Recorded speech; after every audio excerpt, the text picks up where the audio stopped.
Alors, Franz Voltaire, vous êtes documentaliste, historien et également professeur. Donc, alors, on vient d'avoir un très beau livre qui vient d'être fait par Sarah Martinez sur vous, sur votre parcours, sur votre vie. Donc, c'est un livre d'entretien qui vient de paraître aux éditions Somme Toute.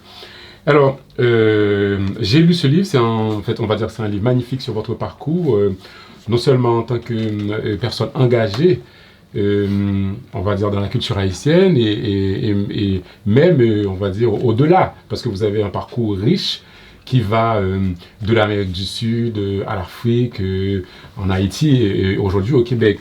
Alors, la première question que j'aimerais vous poser, est-ce que ça a été pour vous un besoin de vous raconter dans ce livre? Est-ce que c'était un besoin? Ah, pas du tout. D'abord, j'ai été sollicité par Christian Nadeau, qui est un éditeur à Somme Toute. Christian, il est prof de philo à l'Université de Montréal. On avait collaboré sur un petit livre sur le racisme, où il m'avait demandé d'écrire la préface. Et donc, on s'était rencontrés, on avait discuté un peu de mon parcours, et il m'a dit « Ah, mais ça m'intéresserait que tu nous racontes cette histoire. C'est une collection qui venait d'être lancée. » Et il a fait appel à Sarah Martinez pour ses entretiens. Sarah Martinez a été mon étudiante d'abord à l'Université du Québec. Plus tard, elle a enseigné au cégep de Rosemont, c'est-à-dire c'est un collège préuniversitaire. Et on est restés des amis durant plus de 30 ans. Et donc, il y avait un peu cette confiance. Et on a organisé ainsi toute une série d'entretiens qui ont duré quand même quelques mois, pour pouvoir aborder, avec une ligne quand même directrice, c'était mon rapport au Québec. Parce que c'était ça aussi l'intérêt de cette collection. Et ce n'est pas une biographie, mais c'est plutôt à la fois, je dirais, un tracé, donc un parcours de vie, et surtout un parcours de vie rythmé par le hasard, de ce rapport très particulier que j'avais développé avec le Québec depuis l'âge de 10 ans. D'accord. Alors, c'est vrai qu'on apprend, en fait, dans ce livre, selon la belle formule de l'auteur, que vous êtes, on va dire, un nomade enraciné. Alors, je me suis dit, enraciné où? Dans une Haïti imaginaire ou où?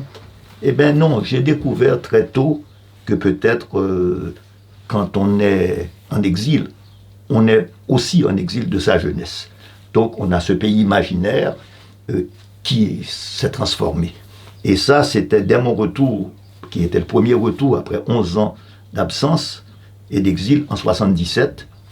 Je suis rentré en Haïti à une époque où il y avait, si vous vous rappelez bien, c'était une sorte d'ouverture avec le gouvernement de Carter aux États-Unis qui avait mis sur pied cette politique de droits de l'homme. Donc il y avait un espace, je dirais, ouvert, une fenêtre d'opportunité. Je suis rentré en Haïti, j'y suis resté 2 ans avant d'être arrêté et expulsé de nouveau. Mais ce qui me semblait intéressant, c'est que dans ma définition, et puis par le parcours de ma vie, j'ai nomadisé un peu partout sur cette planète. Enraciné, oui, parce que Montréal est devenu une terre d'enracinement pour moi. En fait, j'y ai fait escale peut-être plus longtemps que je ne l'espérais. J'aurais voulu peut-être continuer cette vie de nomade. Mais bon, il se trouve qu'à Montréal, je me suis enraciné, j'ai eu des enfants.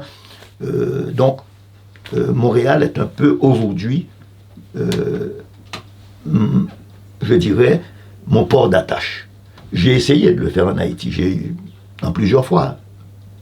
À l'époque en 77-79, j'ai essayé encore à la chute de Duvalier. Je suis rentré 3 fois, j'ai dû abandonner 3 fois.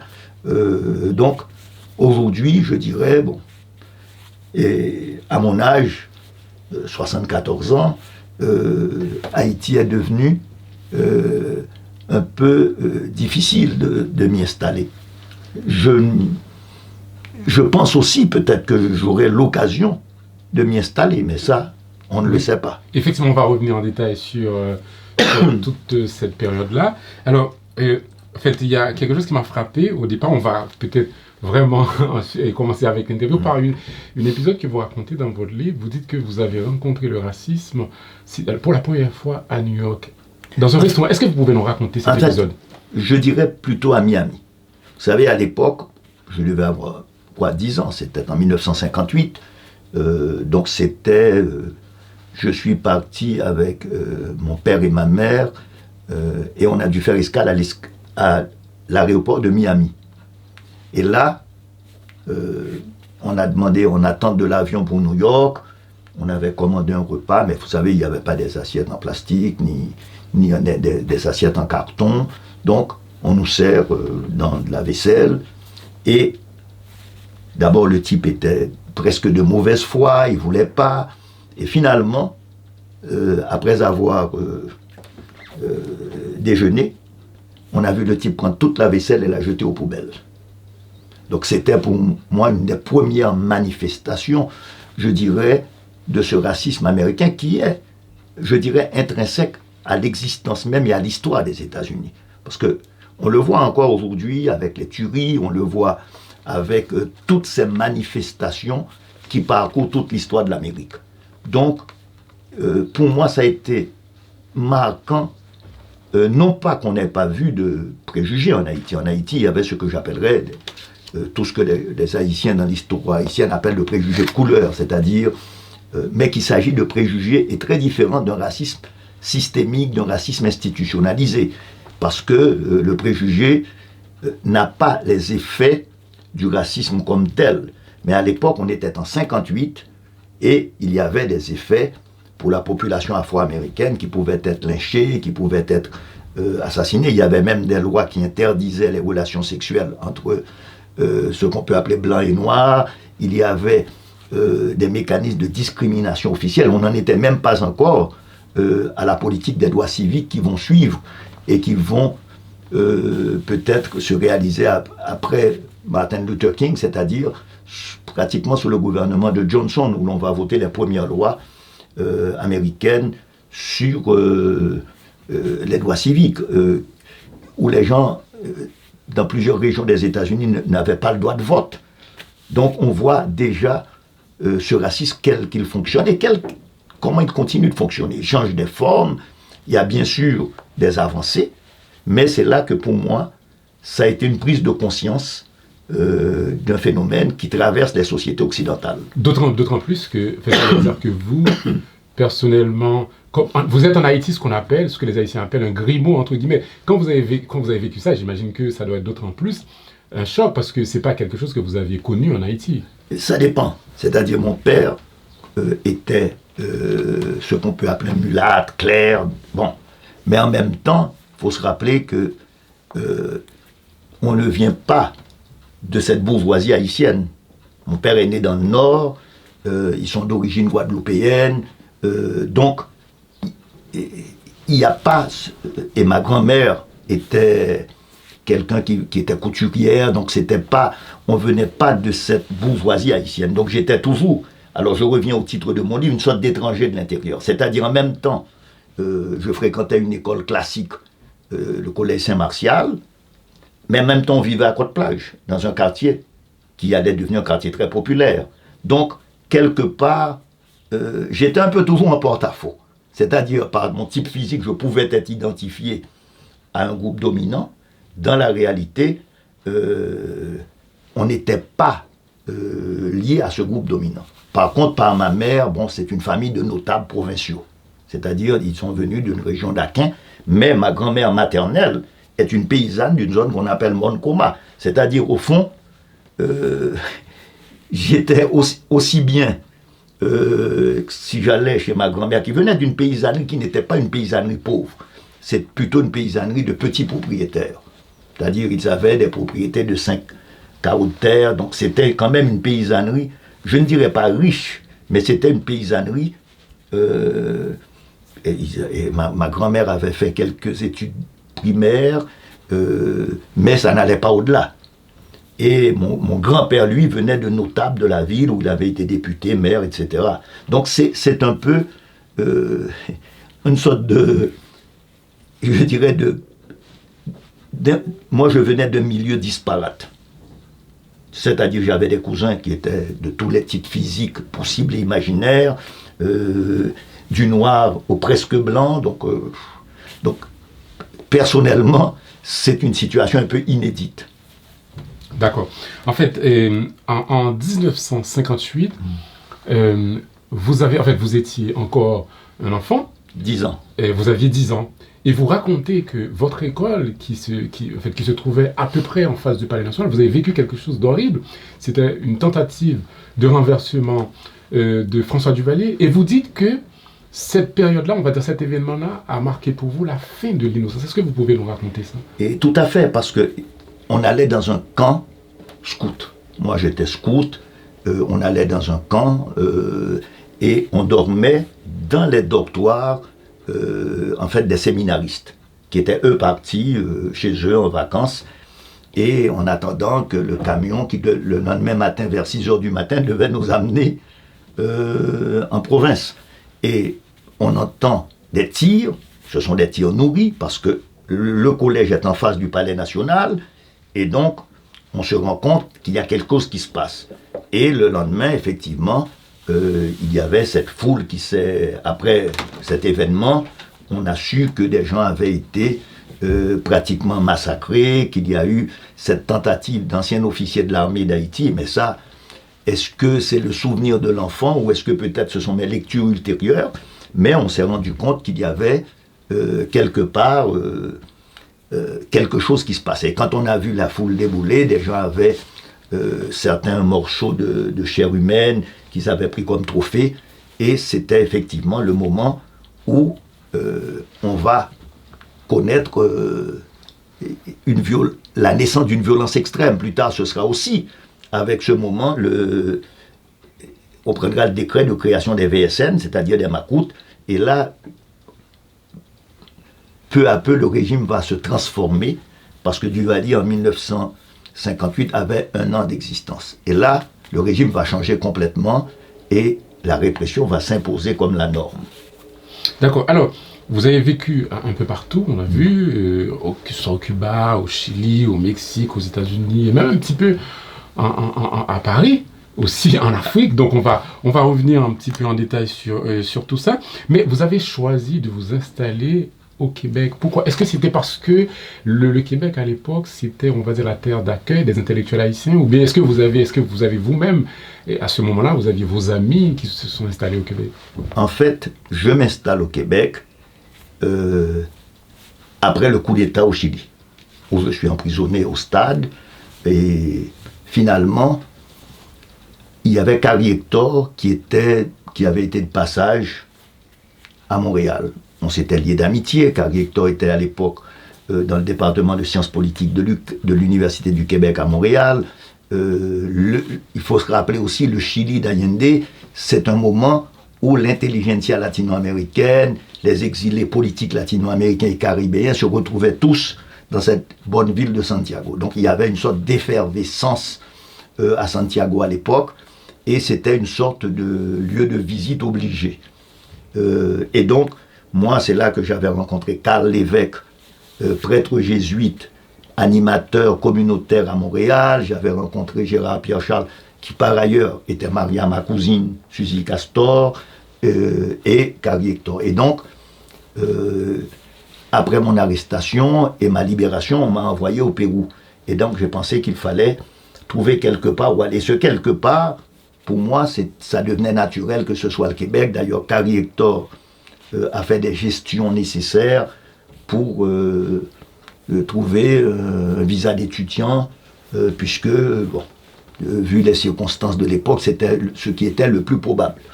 Et c'est ainsi que je vais me retrouver à Montréal, où je deviendrai son assistant, puis l'assistant de Jacques Lévesque, qui était un spécialiste de l'Union soviétique, et qui faisait une recherche sur la politique soviétique en Amérique latine.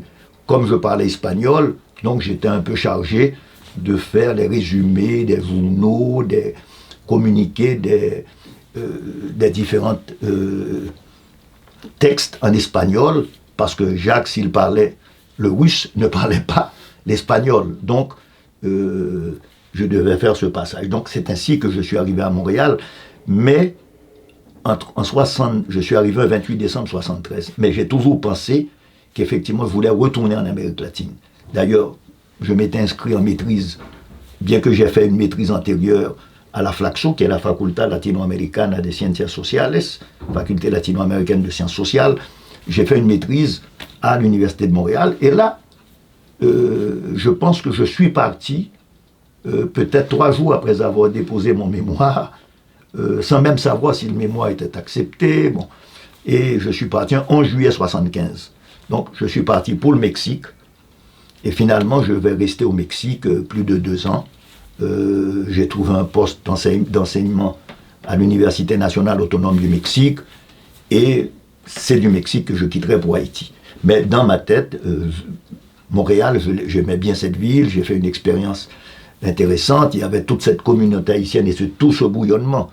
Parce que n'oublions pas, à partir de 1971, avec la création de Nouvelle Optique, la revue des intellectuels haïtiens, c'est le moment où on est passé d'une sorte de clandestinité pour ceux qui étaient exilés ou semi-exilés à des positions ouvertes. Et donc pour moi c'était un moment très intéressant de participer à tout ce bouillonnement.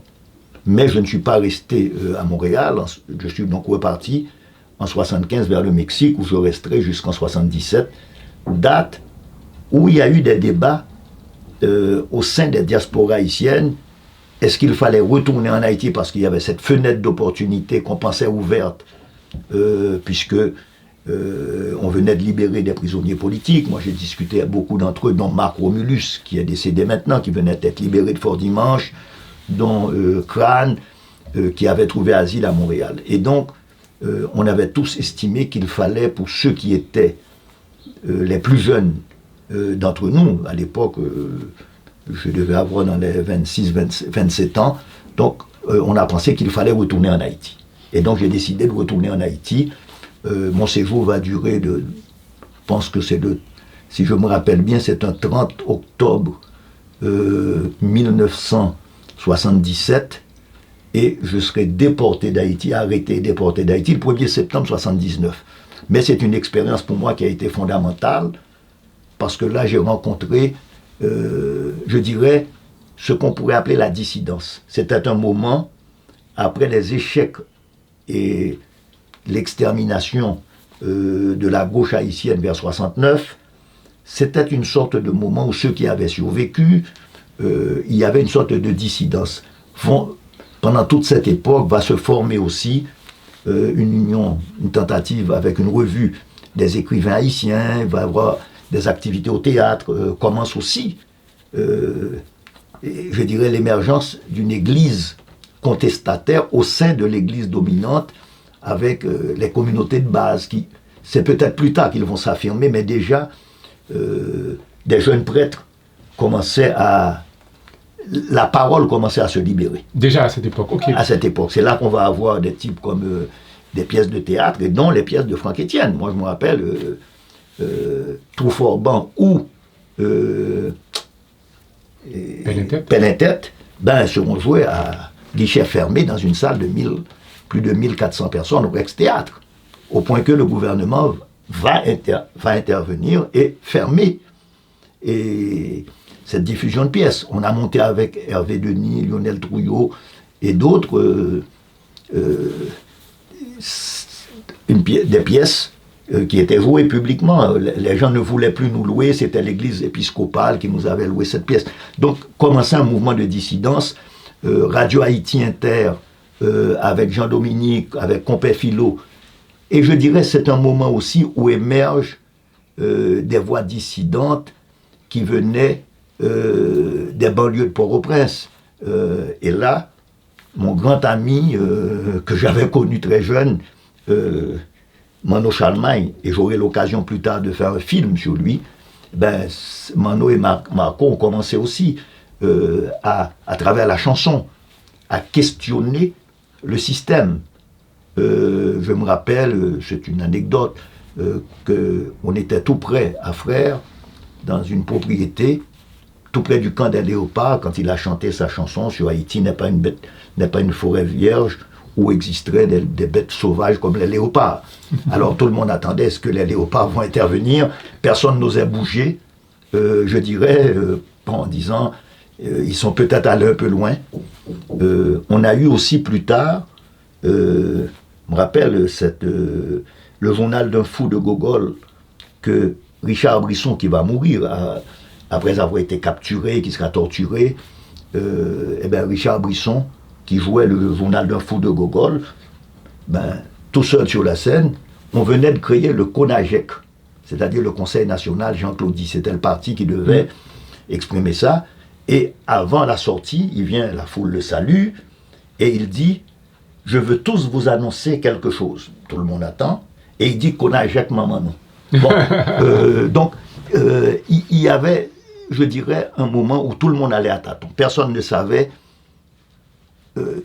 jusqu'où pouvait-on aller. Mais c'est à cette même époque-là, effectivement, en 79, que vous avez été expulsé. Et pour quelle raison, précisément, vous avez été expulsé? C'est le moment où je dirais, tu vois, un de ceux qui parlait durant ce changement, il avait dit « le bal est fini ».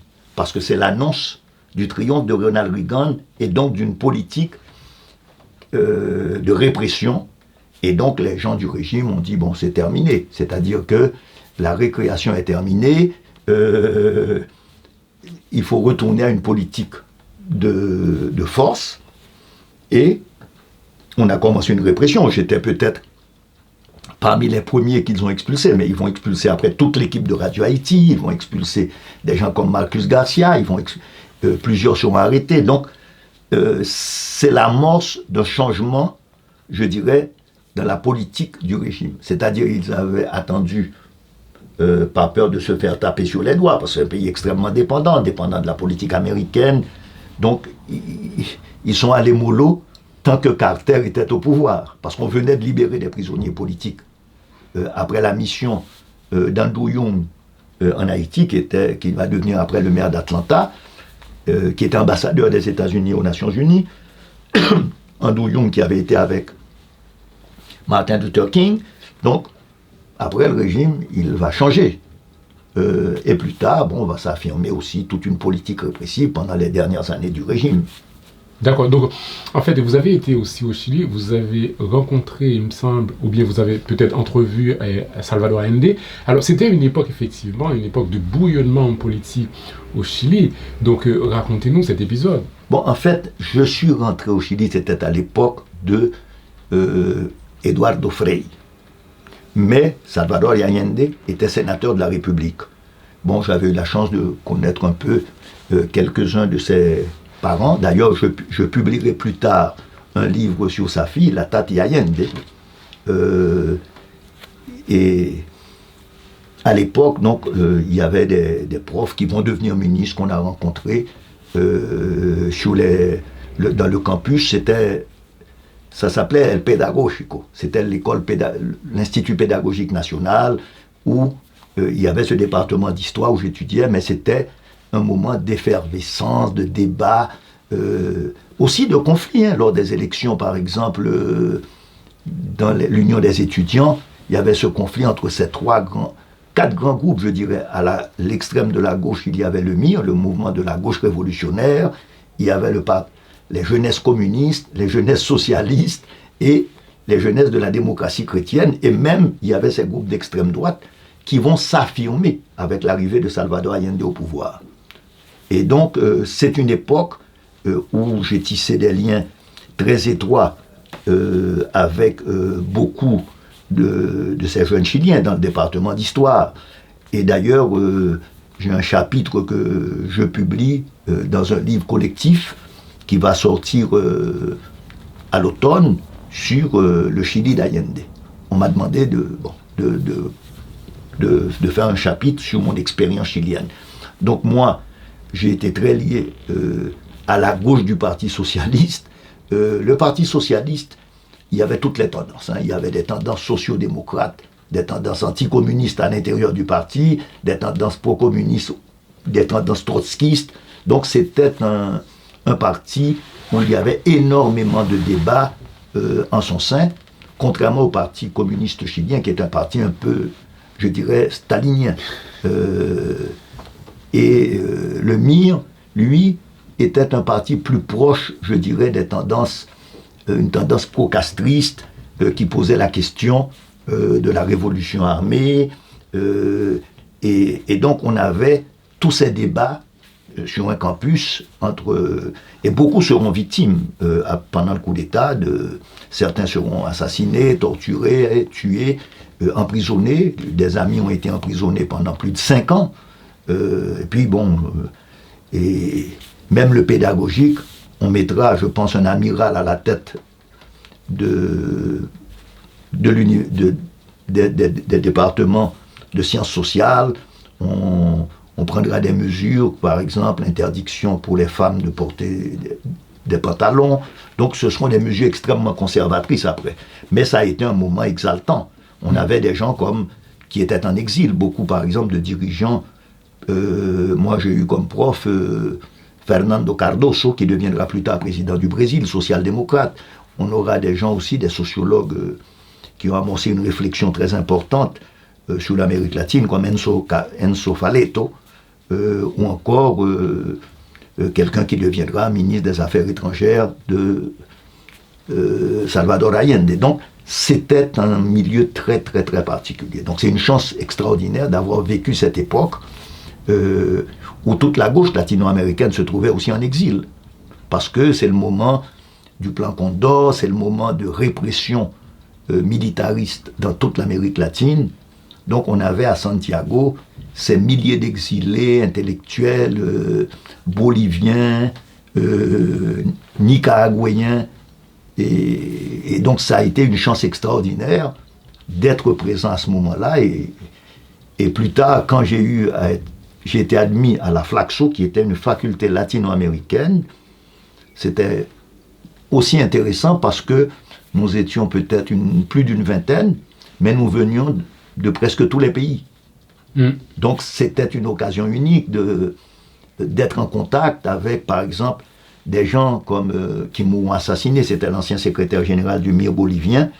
Il m'aura assassiné. D'autres gens qui s'appelait Latour, qui était un Uruguayen qui passera des années en prison, ou Ricardo Yoselewski, qui était chilien, mais qui passera lui aussi des années dans un camp de concentration, qui était à la fois sociologue et musicien. Il jouait dans les curacas.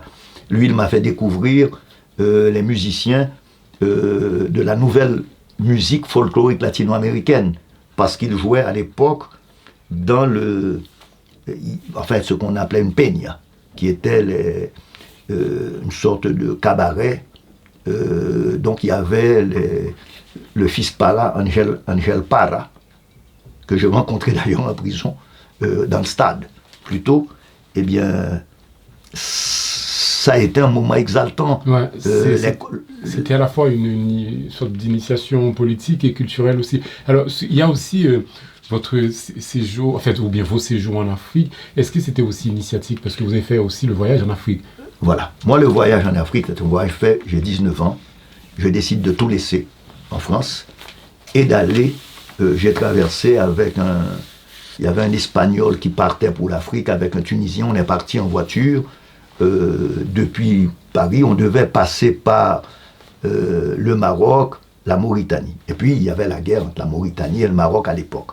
Donc, là, c'est à la frontière que je découvre ce que j'appellerais ce racisme de ce qu'on appelle les grandes tantes, les familles mauritaniennes, les morts blancs, et qui avaient presque les anciens esclaves ou des esclaves, parce que je pense que l'esclavage a été aboli presque dans les années 71 et en Mauritanie. Et donc ça a été, après on a dû retraverser l'Algérie, et n'oublions pas que l'Algérie à cette époque, il y avait cette aura de la guerre d'Algérie, etc. Mais l'Algérie aussi, tu découvres des formes de discrimination, et en même temps, il y avait le divorce entre le discours officiel et la réalité. Alors j'ai traversé l'Algérie parce que je voulais aller au Mali. Le Mali, dans mon imaginaire, c'était aussi le grand empire du Mali, c'était bon. Et là, je passe par Gao, je vais à Tombouctou. Donc pour moi, ça a été un véritable voyage initiatique, parce que ça a questionné à la fois tous les préjugés véhiculés sur l'Afrique, ce qui va dans un futur, je ne pouvais pas le prévoir, que plus tard je serais lié au festival Vue d'Afrique et être présent dans ce festival à titre d'un des premiers, les premières personnes qui ont participé. D'ailleurs, le festival Vue d'Afrique a logé la première année dans mes locaux du syndicat qui est créé une année avant eux. Et donc, je ne pouvais pas le prévoir à l'époque, mais je découvre une Afrique qui me fait questionner, je dirais, tout l'enseignement qu'on a reçu. C'est-à-dire qui était encore à l'époque de préjugés, on était dans des Tintins au Congo, on était dans l'Afrique qui était vue comme exotique, ou encore en Haïti, une Afrique comme quoi éternelle, sans passer par l'Afrique contemporaine, avec les conflits sociaux, ou des conflits entre ville et campagne, entre les problèmes ethniques qui traversaient l'Afrique. Mais à l'époque, il y avait ces deux versions. C'est-à-dire, ou soit la version d'une Afrique exotique, ou d'une Afrique éternelle, qui était un peu celle des grands pharaons noirs, celle de Cheikh Anta Diop. Mais on n'approchait pas la réalité africaine contemporaine et urbaine. Et c'est à travers le cinéma, d'ailleurs j'ai été peut-être le premier à monter, enfin pas moi, je dirais le syndicat plutôt, à monter et organiser les premiers festivals de cinéma africain en Haïti et à amener des cinéastes africains pour découvrir Haïti, pour voir un peu tout ce qui nous liait, mais aussi tout ce qui nous séparait dans cette évolution. Justement, par rapport à syndicat, en fait, au début des années 80, vous êtes installé au Québec et là, vous décidez de créer ce centre qui est le syndicat. Alors, quelle a été votre motivation première? Pourquoi vous avez créé cette structure? Bon, je ne suis pas le seul. Nous sommes une équipe de gens qui avons monté ce centre. Et d'ailleurs, je dois rendre hommage à mon collègue Wilkes Léonel Jacques, Dany, qui est avec moi. Nous enseignions à l'UQAM, nous étions liés au centre de recherche Caraïbes de l'Université de Montréal.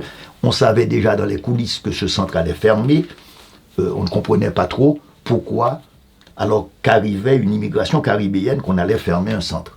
Et donc nous avions décidé de monter ce centre, de ne pas le monter comme un centre universitaire, même si nous enseignions à l'université à l'époque, mais de le monter comme une sorte d'interface entre le savoir universitaire, le savoir produit dans les institutions de recherche et les communautés, parce que, du moins à Montréal, dès les années 72, s'étaient formés deux grands centres communautaires. La Maison d'Haïti, qui vient de fêter et qui fêtera le 26 du mois prochain, enfin le 26 de mai, son 50e anniversaire, mais aussi le bureau de la communauté chrétienne des Haïtiens de Montréal, formé par des prêtres, je dirais, d'une gauche chrétienne, prêtres qui avaient été expulsés aussi d'Haïti en 69, dont Paul Desjans, Carl Lévesque, Franklin Midi qui vient de décéder, qui était prof à l'UQAM. Donc, à côté de ces centres communautaires,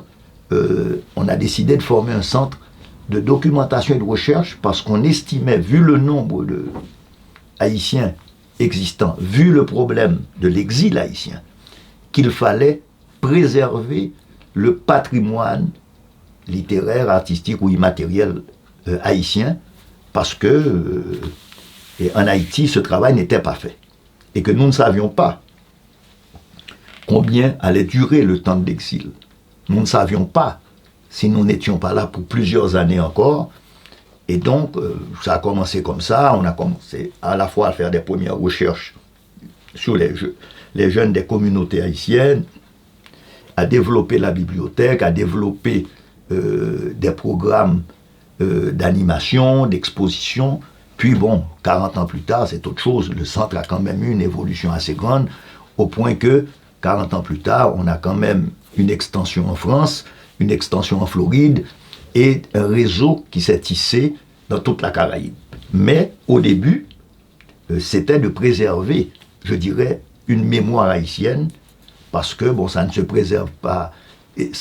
La mémoire haïtienne se préserve dans des institutions. Il fallait créer ce lieu de bibliothèque. Donc, voilà, ça a commencé comme ça, et puis ça s'est développé. La bibliothèque, au départ, c'était 1000 livres.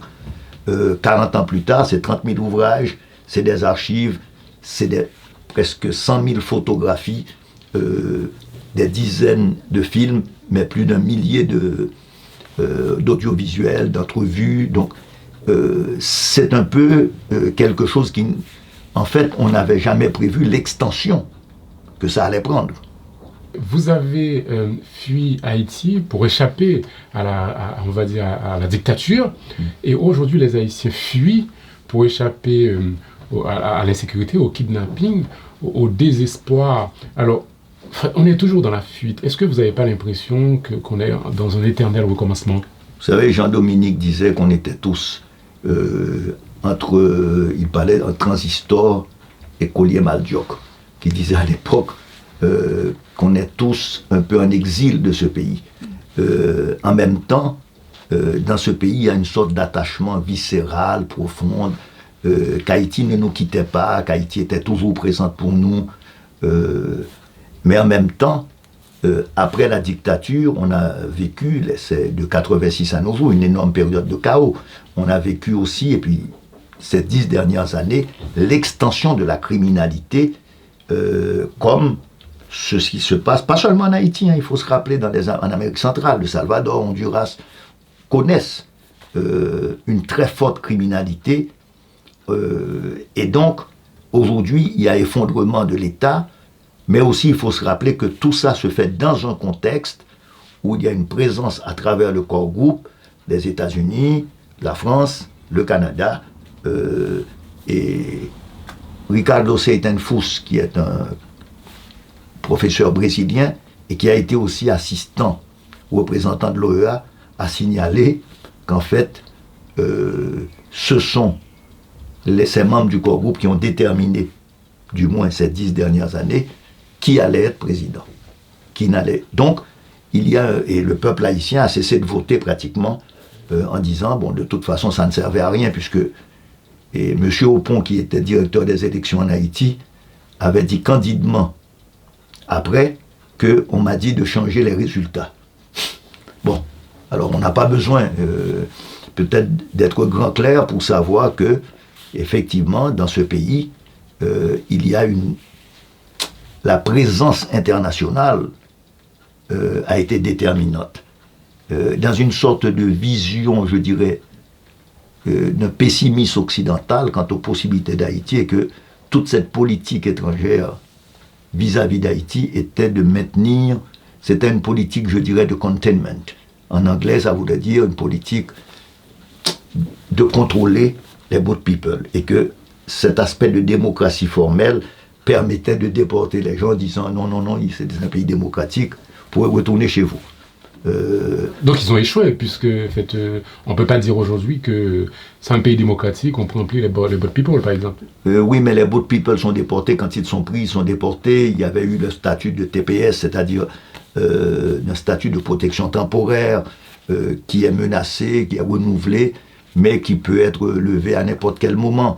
Aujourd'hui, pratiquement, je dirais que la migration a pris des tours différents en allant vers l'Amérique latine. Essentiellement, c'était le Brésil de Lula et plus tard le Chili. Mais rappelons-nous aussi qu'avec la Covid, la crise économique mondiale, il y a eu ce départ massif des Haïtiens du Chili et du Brésil, passant par le Mexique pour essayer de tenter de rentrer aux États-Unis. Aujourd'hui, à Tijuana, à la frontière mexicaine, américaine, il y a plus de 10 000 Haïtiens en attente de passer. Que beaucoup d'Haïtiens qui étaient arrivés à passer la frontière vont se retrouver à travers ce qu'on appelle le chemin Oxfam, à traverser au Canada. Donc, le drame haïtien, il est partout. Les pays européens ont fermé leurs portes. Et vous savez où il y a aujourd'hui plus de 17 000 Haïtiens? La Turquie. Où les réfugiés essaient de passer en Europe. Donc, on a une situation de peuple, je dirais, en fuite, parce que la dégradation des conditions de vie, la dégradation des conditions surtout de sécurité, ont poussé les gens à quitter le pays ou à essayer de fuir. On les déporte de la République dominicaine vers Haïti, mais les gens continuent de partir parce qu'ils n'ont pas le choix. Ils n'ont pas le choix, c'est-à-dire... Donc il n'y a pas d'espoir. C'est pas qu'il n'y a pas d'espoir, je veux dire par là qu'aujourd'hui, les gens ont perdu beaucoup d'espoir, mais la politique étrangère qui continue à déterminer, je dirais, le comportement des acteurs politiques, cette politique étrangère du corps groupe, non seulement elle est néfaste, mais elle n'est pas productive, c'est-à-dire elle aboutit à empêcher toute solution haïtienne à la crise. Il y a eu cette entente que les gens tentent avec l'accord de Montana, mais on se rend compte qu'il y a une forte opposition, bien que l'accord de Montana regroupe une multiplicité d'acteurs et offrirait un cadre de solution, parce qu'il faudrait une transition, je dirais, nécessaire pour permettre de reconstituer des institutions, pour mettre en place un certain nombre de réformes, mais on se rend compte qu'à vouloir que la démocratie se limite à des élections qui ne peuvent pas se réaliser dans ces conditions. Le gouvernement d'Ariel Henry va déjà avoir 1 an.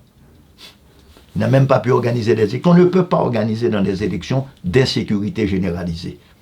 Donc, on se rend compte qu'on est au point où c'est une des premières fois qu'un diplomate américain envoyé par le président Biden, M. Daniel Foote, dit « je renonce à cette mission parce qu'effectivement, nous avons mené une politique qui va conduire à une catastrophe encore plus grande. » Alors merci d'avoir accepté cette interview. Donc je rappelle le livre de Sarah Martinez sur le parcours de Franz Voltaire. Ça s'appelle « Un étranger de l'intérieur ». Un très beau titre, je vous le conseille très fortement. Merci Voltaire. Merci.